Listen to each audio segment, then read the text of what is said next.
বদরের ময়দানে এই পাশে কোরাইশ, এই পাশে মুসলমানেরা। বিশ্বনবী জালাময়ী ভাষণ দিলেন, তোমরা দেখতে পাচ্ছ এটা বদরের ময়দান না, এটা আল্লাহর জান্নাত, ওই জান্নাতের দিকে ছোট।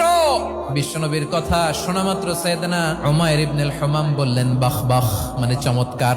বিশ্বনবী বললেন মা ইয়াহমিলুকা আলা কওলিকা বাখ বাখ ইয়া উমাইর, আমার এই কথা শুনে তুমি কেন বললা বাখ বাখ?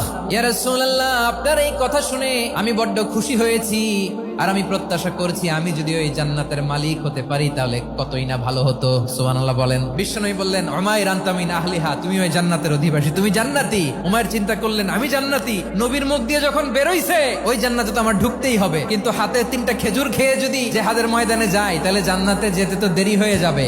এই চিন্তা আসা মাত্রই খেজুর 3টাকে তিনি ছুঁড়ে মারলেন, তলোয়ার বের করে আল্লাহু আকবার বলে বদরের ময়দানে ঝাঁপিয়ে পড়লেন। আল্লাহর শত্রুদেরকে কচুকাটা করে এক পর্যায়ে শাহাদাতের সুধা পেয়ে নিজেও জান্নাতি হয়ে গেলেন। পড়েন সুবহানাল্লাহ।